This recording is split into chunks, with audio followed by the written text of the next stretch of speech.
Let's bake a cake. Perfect na perfect po ito ngayon darating na holidays, or kung simply gusto mong maghanap buhay for next year, perfect din itong ipambenta. This is classic yema cake.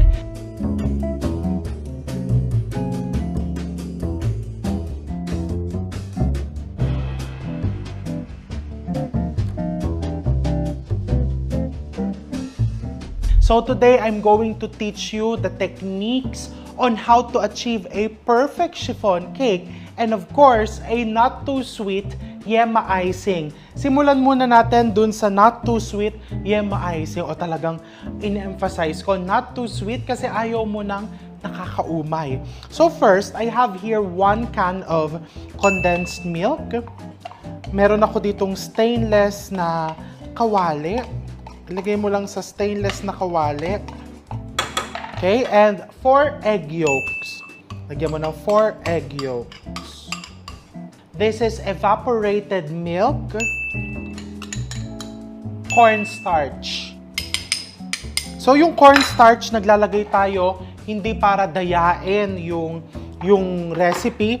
We are putting the cornstarch as a binder, no? Para talagang kumakapit sa cake mo yung icing. Hindi basta-basta humuhulas. So, before you cook it, no, what you want to do is, i-dissolve mo muna yung cornstarch mabuti para hindi nagkakaroon ng buo-buo yung iyong icing. So, dissolve it like that. And make sure that the egg yolks have been fully dissolved as well. Alright, and then I'm going to cook it over medium-low flame just until lumapot, no?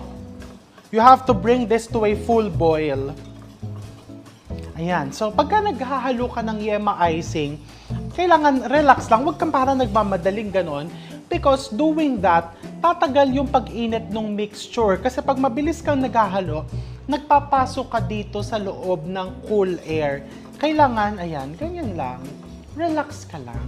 No? So, don't be scared as long as kontrolado yung apoy sa ilalim.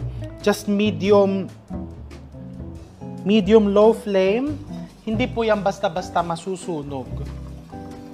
Alright, so once the mixture is starting to boil, ayan, dito ka na pwedeng maghalo ng medyo mabilis para sigurado, and hinaan mo na yung apoy.